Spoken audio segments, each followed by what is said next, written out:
આકાશવાણી અમદાવાદ વડોદરા પ્રાદેશિક સમાચાર સંસ્કૃતિ ભૂંડિયા વાંચે છે.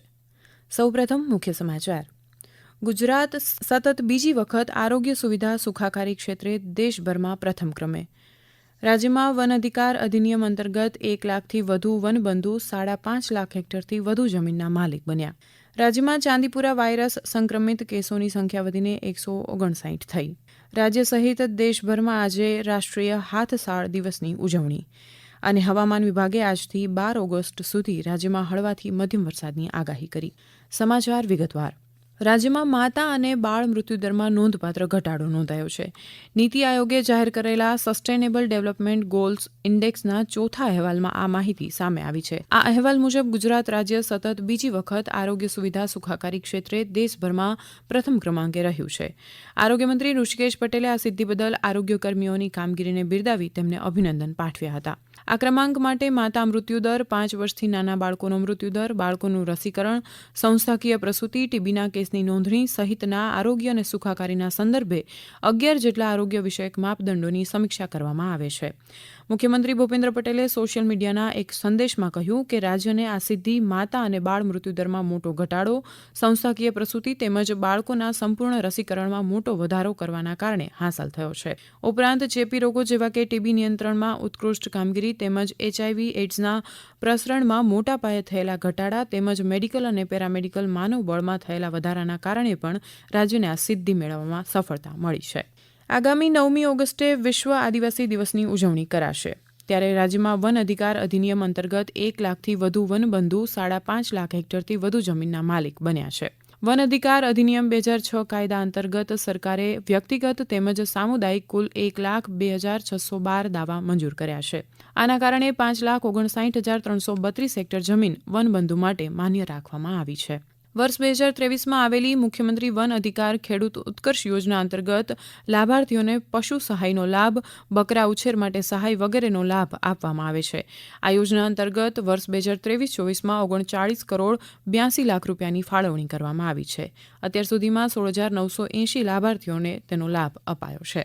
રાજ્યમાં અત્યાર સુધીમાં એન્કેફેલાઇટિસ ચાંદીપુરાના કુલ 159 કેસો નોંધાયા છે, જે પૈકી સૌથી વધુ પંચમહાલ જિલ્લામાં 7 કેસ, જ્યારે અમદાવાદ, જામનગર, મોરબી, વડોદરા, દેવભૂમિ દ્વારકા, રાજકોટ, ભરૂચ, પોરબંદર અને પાટણ જિલ્લામાં સૌથી ઓછા એક પોઝિટિવ કેસ મળેલ છે. નોંધાયેલા 159 કેસમાંથી કુલ 71 દર્દીઓ મૃત્યુ પામ્યા છે, જ્યારે રાજ્યના વાયરલ એન્કેફેલાઇટિસના 14 દર્દી દાખલ છે તથા 74 દર્દીઓને રજા આપવામાં આવી છે. આરોગ્ય ટીમ દ્વારા પોઝિટિવ અને શંકાસ્પદ દર્દીના ઘર અને આસપાસના વિસ્તારના ઘરો મળીને કુલ 52,153 ઘરોમાં સર્વેલન્સની કામગીરી કરવામાં આવી છે.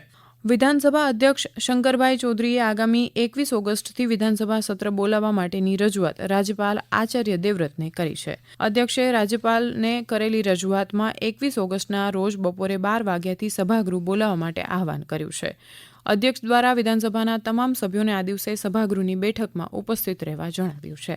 રાજ્ય સરકારે રેશન કાર્ડ ધારકો માટે KYC ફરજિયાત કર્યું છે. ત્યારે રેશન કાર્ડ માટે KYC સંદર્ભે રાજ્યવ્યાપી ઝુંબેશ શરૂ થવા જઈ રહી છે, જે અંતર્ગત રાજ્ય સરકારના મુખ્ય સચિવ રાજકુમારે ગઈકાલે ગાંધીનગરના મોટા ચિલોડા ગ્રામ પંચાયત ખાતે KYC અભિયાન સંદર્ભે ડેમોન્સ્ટ્રેશન નિહાળી સમગ્ર પ્રક્રિયાનું નિરીક્ષણ કર્યું હતું. રાજ્યના મુખ્ય સચિવ રાજકુમાર ઉપરાંત અધિક મુખ્ય સચિવ, ઉચ્ચ ટેકનિકલ શિક્ષણ વિભાગ સુનૈના તોમર સહિતના અધિકારીઓ ઉપસ્થિત રહ્યા હતા. આ અવસરે મહાનુભાવોએ મોટા ચિલોડાની પ્રાથમિક શાળાની પણ મુલાકાત લીધી હતી અને શાળામાં શિષ્યવૃત્તિ મેળવનાર વિદ્યાર્થીઓ માટે KYCની પ્રક્રિયાનું નિરીક્ષણ કર્યું હતું.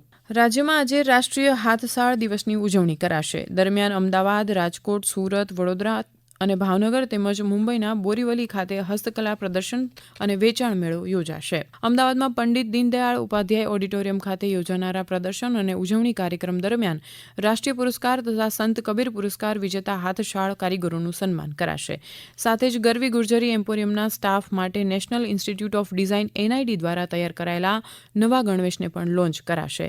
ઉલ્લેખનીય છે કે ગુજરાત રાજ્ય હાથશાળ અને હસ્તકલા વિકાસ નિગમ દ્વારા વર્ષ 2024-25 દરમિયાન રાજ્યના 3200 જેટલા હાથશાળ કારીગરો પાસેથી વિવિધ હાથશાળ બનાવટોની ખરીદી કરીને કારીગરોને 690 લાખ રૂપિયાથી વધુની રોજગારી પૂરી પાડવામાં આવી છે.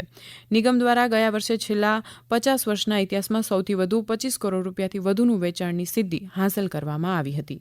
આ સમાચાર આપ આકાશવાણીના અમદાવાદ વડોદરા કેન્દ્ર પરથી સાંભળી રહ્યા છો. આ સમાચાર આપ અમારી YouTube channel AIR news Gujarat પર પણ સાંભળી શકશો. વધુ સમાચાર માટે આપ અમારા ટ્વિટર હેન્ડલ AIR_news_ABAD ને ફોલો કરી શકશો. તિરંગા યાત્રા સંદર્ભે ગઈકાલે અમદાવાદના રિવરફ્રન્ટ હાઉસ ખાતે ગૃહ રાજ્યમંત્રી હર્ષ સંઘવીના અધ્યક્ષસ્થાને બેઠક યોજાઈ ગઈ. આ બેઠકમાં ગૃહ રાજ્યમંત્રીએ વિવિધ વિભાગોના અધિકારીઓ અને પદાધિકારીઓ સાથે આ યાત્રાનું સુચારુ આયોજન અંગે વિગતવાર ચર્ચા કરી હતી. તેમણે તિરંગા યાત્રાને સફળ બનાવવા માટે કેટલાક જરૂરી સૂચનો આપ્યા હતા. આ બેઠકમાં અમદાવાદ શહેર અને જિલ્લાના ધારાસભ્યો અને મેયર પ્રતિભા જૈન સહિતના પદાધિકારીઓ ઉપસ્થિત રહ્યા હતા.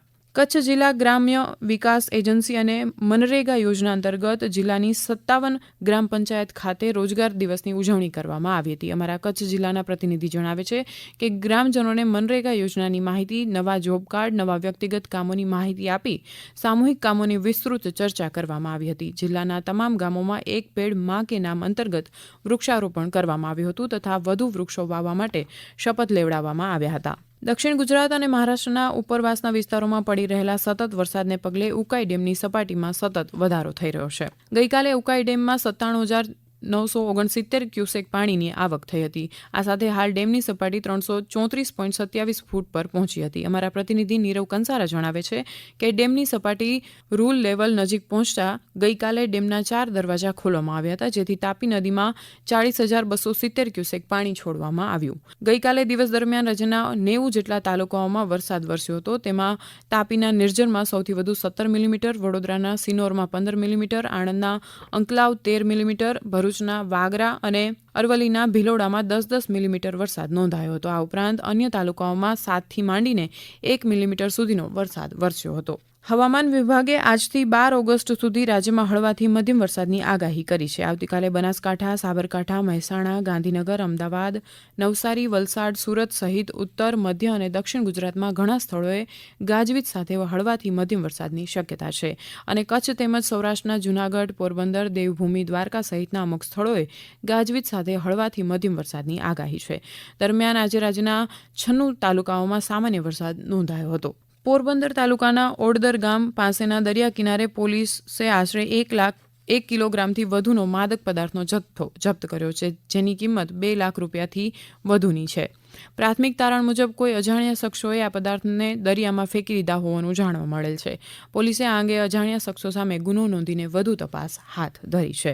વલસાડ લોકસભાના સાંસદ ધવલ પટેલે ગઈકાલે સંસદમાં વલસાડ જિલ્લામાં દરિયાઈ ધોવાણથી થતા નુકસાનના પ્રશ્ન ઉઠાવ્યા હતા. શ્રી પટેલે દરિયા કિનારાના ગામોને સૌથી વધુ સ્પર્શતા દરિયાઈ જિલ્લાના ગામોમાં પાણીના ધોવાણથી ગામ લોકોને થતા નુકસાનના નિવારણ અંગે જરૂરી સુરક્ષા દિવાલ બનાવવાની કામગીરી અંગે જરૂરી પ્રશ્નો રજૂ કર્યા હતા, જેમાં વલસાડના તાલુકાના મોટી દાંતી, નાની દાંતી, કકવાડી, ભદેલી, જગાલાલા, કોસંબા, ભાગલ સહિતના ગામ ખાતે સુરક્ષા દિવાલ બનાવવા અંગેની જરૂરી રજૂઆતો કરી હતી. રાજકોટ જિલ્લા વહીવટીતંત્ર તથા મહિલા અને બાળ વિકાસ અધિકારીની કચેરીના સંયુક્ત ઉપક્રમે કલેક્ટર પ્રભવ જોશીના અધ્યક્ષસ્થાને મહિલાઓ માટે કામકાજના સ્થળે જાતીય સતામણી અંગે જાગૃતિલક્ષી સેમિનાર યોજાયો હતો. આ પ્રસંગે કલેક્ટર પ્રભવ જોશીએ જણાવ્યું કે દરેક મહિલાઓ પોતાના સ્વરક્ષણ માટે મહિલાલક્ષી કાયદા વિશે માહિતી મેળવે તે ખૂબ જરૂરી છે.